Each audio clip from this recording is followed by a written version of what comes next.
de Lucas capítulo 4, 16 al 19. Dice así: vino a Nazaret donde se había criado, y en el día de reposo entró en la sinagoga conforme a su costumbre, y se levantó a leer, y se le dio el libro del profeta Isaías, y habiendo abierto el libro, halló el lugar donde estaba escrito: el Espíritu del Señor está sobre mí, por cuanto me ha ungido para dar buenas nuevas a los pobres, me ha enviado a sanar a los quebrantados de corazón, a pregonar libertad a los cautivos y vista a los ciegos, a poner en libertad a los oprimidos, a predicar el año agradable del Señor. Fíjense que en estos pocos versículos que acabamos de leer, vemos al Señor en Nazaret, una ciudad pequeña donde Él se crió, ¿verdad? En un día de reposo dice que entra Él a la sinagoga, y en ese día, por decirlo así, se produce un cambio tremendo al aparecer Jesús en la iglesia. Él está anunciando su ministerio. Él está anunciando que Él es el enviado de Dios. Algo tremendo sucede en Nazaret en esa hora. Quizás nadie esperaba que este hijo del carpintero se levantara y dijera unas palabras tan como estas. Pienso que muchos de aquellos judíos que estaban reunidos en la sinagoga se habían quedado con la boca abierta. ¿Y este qué? ¿Cómo dice? Que Dios me ha enviado a... Porque dice: el Espíritu del Señor está sobre mí, me ha ungido para dar buena nueva a los pobres, me ha enviado a sanar a los quebrantados corazón, a pregonar libertad a los cautivos y vista a los ciegos, a poner en libertad a los oprimidos, a predicar el año agradable del Señor. Yo creo imaginar la cara de aquellos feligreses reunidos en la sinagoga en aquel momento, cuando Jesús se pone de pie y dice estas palabras. Y ellos dijeron: ¿cómo que Él ha venido, ha sido enviado para qué? Hubo una sorpresa tremenda cuando escucharon las palabras del Señor en este pequeño pueblo de Nazaret. Yo quiero decirles que muchas veces nosotros, cuando rehusamos a recibir lo que Dios está trayendo a nuestras vidas, entramos en un cortocircuito con el plan de Dios en nuestras vidas. Porque tenemos miedo de los cambios, tenemos miedo de cambiar, de dejar las costumbres que hemos tenido por muchos años en nuestras vidas, ¿verdad? Entonces, cuando viene una cosa diferente a nuestras vidas, un cambio, algo que nos mueve del lugar que habíamos estado por mucho tiempo, empezamos a sentirnos incómodos y nos empezamos a sentir mal. Este pueblo de Nazaret tenía enfrente al Rey de Reyes y Señor de Señores. Un cambio tremendo había venido sobre la tierra. El Mesías había llegado, la salvación, la liberación, el poder de Dios. Sin embargo, ellos se quedaron atónitos mirando a este hijo del carpintero diciendo semejantes palabras. Dios siempre tiene un plan para nuestras vidas, un plan específico que Dios ha trazado no solamente para cada una de nuestras vidas, sino también para ciudades, para naciones. Dios tiene planes, pero muchas veces esos planes no se pueden llevar a cabo porque no, digamos, la persona, la ciudad, el país, como quiera estemos hablando en cualquier nivel, no está dispuesta al cambio. En aquellos momentos Nazaret no estuvo dispuesta al cambio. No puede ser que dijo el carpintero venga a decir que nos va a libertar de qué. No, si nosotros somos el pueblo de Dios, y digamos que ustedes pongan su imaginación en aquella pequeña sinagoga de Nazaret por un momento. Ellos no creyeron las palabras de Jesús. No las creyeron. ciudad elegida por Dios. Porque esa ciudad iba a ver la redención nacer. La redención estaba en Jesús. Vamos a decir que fue una ciudad privilegiada porque Dios la eligió entre medio de todas las demás ciudades para que allí creciera el Hijo de Dios. Sin embargo, ellos nunca creyeron lo que Dios había puesto, el destino que Dios había puesto para esa ciudad. Y Nazaret nunca pudo entrar a su destino. Y el día de hoy, Nazaret es una metrópoli árabe que no tiene importancia alguna, ni en el Antiguo Testamento, ni en el Nuevo Testamento. Nazaret quedó como una ciudad triste, oscura, sin ningún valor. Para ser la ciudad donde creció el Hijo de Dios, es muy triste, ¿verdad? ¿Pero qué pasó? En Mateo capítulo 13, versos 54 y 58, dice la palabra: y venido a su tierra, les enseñaba en la sinagoga de ellos, de tal manera que se maravillaban y decían: ¿de dónde tiene esta sabiduría y estos milagros? ¿No es este el hijo del carpintero? ¿No se llama su madre María y sus hermanos Jacobo, José, Simón y Judas? ¿No están todas sus hermanas con nosotros? ¿De dónde pues tiene todas estas cosas? Y se escandalizaban, véalo bien, se escandalizaban de él. Pero Jesús le dijo: no hay profeta sin honra, sino en su propia tierra y en su casa. Y no hizo allí muchos milagros a causa de la incredulidad de ellos. Se escandalizaban. O sea, aquí hay algo fundamental. Dios es todopoderoso. ¿Cuántos creen eso? Dios es todopoderoso, y en Jesús estaba el poder de Dios, el poder del Espíritu Santo. Sin embargo, Jesús no pudo hacer ningún milagro a causa de la incredulidad de la ciudad de Nazaret. No creyeron que Dios había enviado a Jesús y no recibieron nada. Entonces, ahora, imagínese usted en esos momentos que Jesús va predicando la palabra, llevando las buenas nuevas de salvación, y no pasa nada. Ninguno se sana, ninguno se liberta, no hay casi milagros en la ciudad. Con mayor razón iban a decir que era un charlatán. ¿Viste? ¿Cómo dice que viene a libertar a un cautivo y evita a los ciegos y no sé qué? Y dice: acá no se sanó nadie. Acá no se libertó nadie. Todos estaban iguales. Con mayor razón podían desacreditar el ministerio de Jesús, porque no había habido casi señales, ni milagros, ni nada. Sin embargo, ustedes y yo hoy sabemos que Él es el Hijo de Dios en aquel momento, y que sigue siendo el Hijo de Dios. El que hizo milagros por un montón de ciudades y aldeas de ese entonces.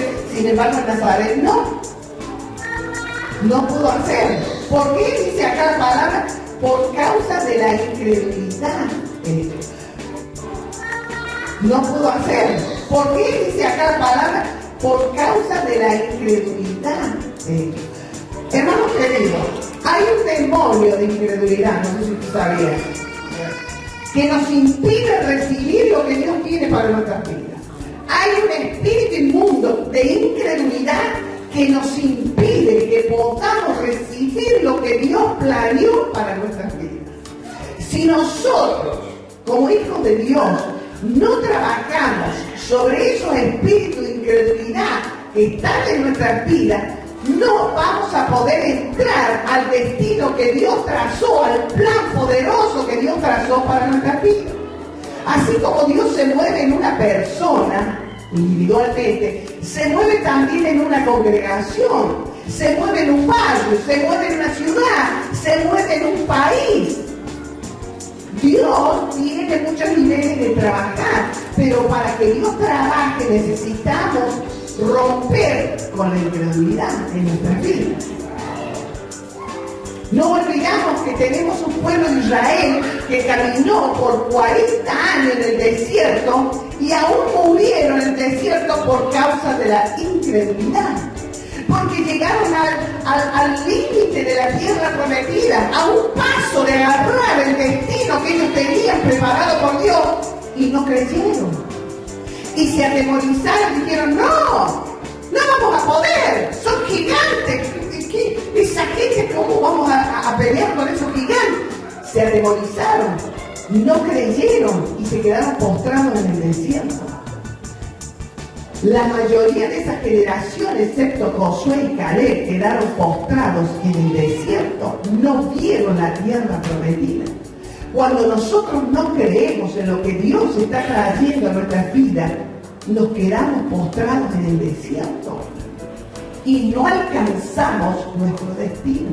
Quiere decir que hay muchas personas que van a pasar por la vida en este mundo sin cumplir el plan que Dios tenía para su vida. Así como sucedió con Israel, así como sucedió con Nazaret, también puede suceder con nosotros. De nosotros depende que podamos realmente lograr alcanzar ese plan que Dios tenía para con nuestras vidas. Amén. Gloria a Jesús. Esta ciudad de Nazaret perdió su destino. Si podemos ver cómo Nazaret perdió su destino, estaríamos dispuestos nosotros a no perder nuestro destino. Fíjese, si usted hoy si puede hacer un viajecito a Nazaret, va a ver una larga metrópoli árabe, pero en los días de Jesús era un pequeño pueblo de la Baja Galilea y nunca tuvo gran importancia. No era una gran ciudad, no era grande ni hermosa como Jerusalén. No fue destinada para tener mucho turismo, no tenía industria clave, no tenía eventos históricos, no fue mencionada en el Antiguo Testamento, fue tan solo una ciudad ordinaria, común, ¿verdad? Sin importancia. ¿Cuál fue su problema? No tenía fácil acceso. La ruta central de comercio tenía solo 6 millas, o sea, pequeño trecho de la ruta de comercio. Estaba situada en una meseta montañosa y fue una ciudad rechazada por la mayoría de los judíos y no tenía valor alguno. Gloria al Señor. En Mateo 4:15 dice: tierra de Zabulón y tierra de Neftalí, camino del mar al otro lado del Jordán, Galilea de los gentiles. Galilea de los gentiles. Era una ciudad rechazada por los judíos. Galilea era considerada como para los gentiles. Gentiles significa las gentes, las demás gentes que no eran judías, ¿verdad? Era un pueblo campesino, sin cultura, y no pronunciaban bien las palabras. Eran mal mirados por los demás ciudadanos de Jerusalén o los que vivían a su alrededor. En Juan capítulo 1, verso 46, vemos lo que dice Natanael de Nazaret. Dice: ¿de Nazaret puede salir algo bueno? O sea, nadie daba ni 5 por esa ciudad. ¿Qué va a salir de bueno Nazaret? Si es Nazaret. Quizá hoy podría decir un porteño por ahí, porque dice que los porteños son agrandados, no sé usted qué dice. Pues viene un porteño y dice: ¿y de Córdoba podrá salir algo bueno? O sea, te la mira así como, pobrecita la Córdoba. Yo estaba en Buenos Aires y los porteños son bien agrandados. Y cuando usted le dice que es de Córdoba, dice: ¡ah, con razón el cantito! Dice: ¡ay, porque los cordobeses y los... Bueno, espérate, no te piden tanto, que no piden. Y bueno, ellos nos miran, nos rechazan, ¿verdad? Para ellos somos los campesinos, los del interior. ¿Sí? Y que no pasa nada en Córdoba, por ahí dicen, ¿no es cierto? Bueno, lo mismo sucedía con Nazaret. Nazaret. ¿Quién que van a ver de Nazaret? No. Sin embargo, Dios escogió a Nazaret. ¡Aleluya! Y Dios quiere que Dios recoja Córdoba. ¿Amén? ¿Cuántos dicen amén? Gloria a Dios. Y que los porteños se queden. Gloria a Dios. Bueno, dice que Nazaret A pesar de lo que Natanael pensaba, a pesar de lo que los judíos de Jerusalén pensaban, Nazaret fue una ciudad escogida por Dios. Nazaret fue donde vivieron María y José, donde apareció el ángel Gabriel a María, ¿se acuerdan ustedes? Ahí apareció en Nazaret, donde Jesús fue concebido por el Espíritu Santo, ¿verdad? Y donde creció Jesús y pasó toda la niñez. Dios eligió Nazaret para ser el pueblo del Mesías. Gloria a Dios. Y fíjense una cosa, el nombre Nazaret significa torre de vigilancia. O sea, ellos fueron los primeros en ver al Mesías. Fue como el brote de una tierra seca, así como pasó con David. ¿Quién podía pensar que David iba a ser rey? Nadie, porque era el menor de su familia y era el muchachito de Milucho, que ¿qué va a ser rey? Ni siquiera va a la guerra, ni siquiera sabe usar las armas de guerra. ¿Cómo va a ser rey? Sin embargo, Dios escogió a David por rey. Gloria a Dios. Dios hace esas cosas. En su perfecta voluntad le elige lo que nosotros jamás elegiríamos, hermano. Amén. Nosotros miramos la apariencia, pero Dios mira el corazón. Nosotros miramos lo de afuera, pero Dios mira lo de adentro. Y por eso es que muchas veces no coincidimos con Dios, porque Él mira de otra manera. Y Él dijo en la palabra, si usted se acuerda, tus caminos no son mis caminos, ni tus pensamientos son mis pensamientos, porque así como son los cielos más altos que la tierra, así son mis pensamientos y mis caminos más altos que los vuestros. Y es verdad. La perspectiva de Dios nunca va a ser nuestra perspectiva. Nosotros pensamos que muchas veces estamos mirando correctamente las cosas y no es así. Dios no la está mirando así. Ese es el problema. Es que necesitamos mirar los ojos de Dios. Amén. Mire, en Lucas 4, 18 y 19, el Señor se anuncia su ministerio y dice claramente: el Espíritu del Señor está sobre mí, por cuanto me ha ungido para dar buenas nuevas a los pobres, me ha enviado a sanar a los quebrantados de corazón, a pregonar libertad a los cautivos y vista a los ciegos, a poner en libertad a los oprimidos, a predicar el año agradable del Señor. Entonces, eso es lo que muchas veces nos pasa. Entramos en cortocircuito con el Espíritu Santo porque nosotros queremos que Dios haga conforme a nuestra perspectiva. Yo quiero, Señor, que si va a haber un rey acá, tiene que ser un hombre alto, tiene que tener una musculatura bastante fuerte, tiene que saber usar las armas de guerra y tiene que ser un hombre prominente, con un vocabulario refinado y con mucha sabiduría. Entonces, si a lo mejor pensamos que esta persona pueda ser rey en los tiempos de David. Pero Dios dijo: yo quiero usar a David, este pastorcito de ovejas, insignificante, que nunca fue a la guerra, que no tiene músculos prominentes, ni tiene una altura, sino que es más bien delicadito, rubio, de ojos celestes, ¿verdad? Y usted dice: no me late que este pueda ser rey de Israel. No, con este rey no vamos ni a la esquina. Esa es su perspectiva, pero no la de Dios. El problema está que hoy en día tomamos el camino conforme a nuestra perspectiva y no la perspectiva de Dios. Y entonces equivocamos la ruta. Y en vez de tener la bendición del Señor, no tenemos nada. Y quedamos cortos siempre. Dios quería darnos un montón, pero no pudo, porque no le creímos a Él. Hicimos conforme a lo que nos parecía que estaba bien. Eso fue lo que sucedió con Nazaret. Y eso es lo que sucede hoy en día con muchos de los hijos de Dios. Fíjense que el título primario de Jesús fue, y ustedes todos lo conocen, Jesús de Nazaret. Cuando fue crucificado también le pusieron Jesús de Nazaret. Jesús fue llamado Nazareno, y que significa alguien de Nazaret. Los primeros discípulos no se llamaban cristianos, sino nazarenos. Dios eligió a Nazaret para ser cabeza del ministerio de Jesús. ¡Wow! ¡Qué tremendo! Pero Nazaret rehusó entrar al mundo.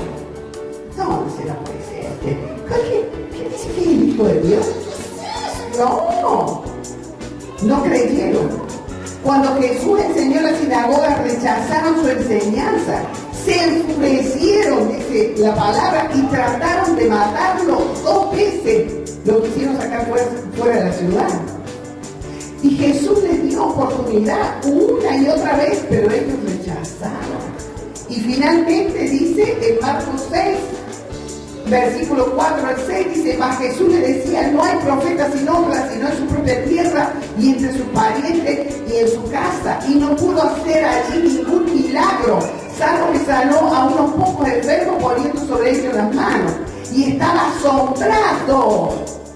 Jesús estaba asombrado de la incredulidad de ellos y recorría las aldeas de alrededor enseñando. Gloria al Señor. Hermanos, para que podamos entrar a nuestro destino, tenemos que estar dispuestos a entrar a lo nuevo de Dios. Tenemos que estar dispuestos a rechazar nuestros propios pensamientos y tomar los pensamientos de Dios. Cuando nosotros estemos dispuestos a tomar los pensamientos de Dios y a caminar según los pensamientos de Dios, vamos a llegar a nuestro destino. Porque Dios nos va a dirigir hacia allá. Muchas veces vamos a caminar por un camino incierto y vamos a decir: ¿por qué el Señor me trae por acá? ¿Y qué es lo que voy a hacer acá? Yo ni sé, pero el Señor dice que lo haga y yo lo hago. Punto. No me pongo a preguntar si es lógico, si no es lógico, si tengo que hacerlo, si no tengo que hacerlo. Lo hago en obediencia a Dios. Porque Dios sabe lo que hace. Y nosotros no.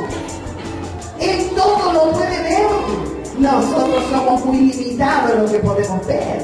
Pero Él lo ve todo, ve el hoy y ve el mañana también. Por eso que nosotros necesitamos estar de acuerdo a la mentalidad de Dios. Y cuando Dios nos pone en un cambio, entrar en ese cambio. Dice, ellos estaban ciegos a lo que Dios estaba trayendo. Yo quiero que usted un poco se imagine. Imagínese usted en ese momento de Nazaret, que está viviendo el Mesías enviado por Dios, tanto que lo esperaban los judíos. Llega a Nazaret, una ciudad que no era una ciudad principal, y ellos ni siquiera se dan cuenta de lo que Dios estaba enviando a su ciudad. Hermanos queridos, no sé si usted me alcanza a entender lo que le estoy diciendo. Quiere decir que la bendición puede venir aquí y pasar de largo. Eso es lo que le estoy diciendo. La bendición puede llegar. ¿Cómo se llama este barrio? Okay. La bendición puede venir a Jorge Júner, pero como no hay quien crea en lo que Dios está trayendo, pasa de largo. Y usted ni siquiera se enteró que vino. Ni siquiera se enteró. ¿Por qué? Porque no está conectado con los pensamientos de Dios. Necesitamos estar conectados a lo que Dios quiere hacer en este tiempo, hoy. No importa lo que hizo ayer. ¿Qué es lo que Dios quiere hacer hoy en nuestras vidas? Hoy en nuestra ciudad, hoy en nuestro barrio, hoy en nuestra iglesia. ¿Qué es lo que Dios quiere hoy? Lo que fue ayer ya pasó, hermano. Lo que Dios hizo ayer fue muy bonito, hermoso, pero eso quedó ayer. ¿Qué es lo que Dios quiere hacer hoy? ¿Dónde nos quiere llevar hoy? ¿Hasta dónde nos quiere llevar hoy el Señor? Eso es lo importante para poder entrar al destino de Dios. Podemos ser como Nazaret, hermano, y quedarnos allí postrados como una ciudad sin importancia, o podemos escuchar a Dios y entrar a lo que Dios tiene para con nuestras vidas. El Señor dice que necesitamos renovar nuestra mente. Romanos 12:2. ¿Cuántos conocen el versículo?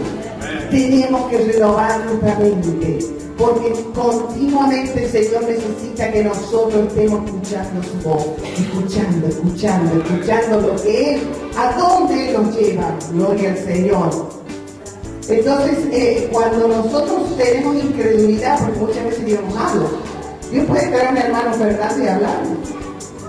¿Por qué no? Puede el Señor usar al hermano Fernando y venir a traer un mensaje de parte del Señor. Y nosotros miramos y decimos, no, el Señor nos va a hablar, ¿cómo puede ser? Y no creemos. La incredulidad nos cierra las puertas, hermano. La incredulidad nos bloquea la bendición que Dios tiene para con nuestras vidas. Entonces, cuando nosotros nos bloqueamos a través de la incredulidad, volvemos siempre a los viejos sistemas y decimos, no, vamos a seguir con lo mismo que hemos hecho hace tantos años, vamos a seguir porque pues así el Señor nos ha bendecido y así hemos crecido y así hemos sido siempre, así que sigamos por aquí, porque para qué intentar algo nuevo. No, yo no le digo a usted que se ponga a hacer cosas nuevas así como a lo loco, pero escuche a Dios, y si Dios trae algo nuevo, hágalo. Si el Señor pone algo nuevo y Dios trae una revelación nueva de lo que Él quiere, hágalo. Aunque le parezca descabellado, aunque le parezca muy ridículo, o sea, pero hágalo. Eso es estar dispuesto a entrar a lo nuevo que Dios trae sobre nuestras vidas. Dios es un Dios creativo. ¿Cuánto creen eso? Dios creó un universo de lo que no se veía. Dios tiene una creatividad enorme. Para los músicos, ¿dónde están los músicos? Levanten la mano los músicos. Ya voy a ver que se vayan viniendo para acá, para que nos toquen nuestra voz. Para los músicos, Dios tiene algo nuevo, músico. Tú puedes componer una nueva alabanza para Dios. Tú puedes traer el sonido del cielo sobre la tierra. Pero hay que enchufarse al Espíritu de Dios, ¿verdad? Para que suceda eso. Hay que enchufarse. Cuando nos enchufamos al Espíritu de Dios y escuchamos lo que Él trae a nuestras vidas, podemos traer esa bendición, dejarla bajar sobre la tierra, sobre la iglesia y traer una bendición abundante, preciosa a nuestra iglesia. Los músicos son la tribu de Judá, la que va primero a la guerra. O sea que es importante que la tribu de Judá tenga una mente renovada continuamente por el Espíritu de Dios. Los músicos pueden profetizar con sus instrumentos, pueden profetizar con una alabanza,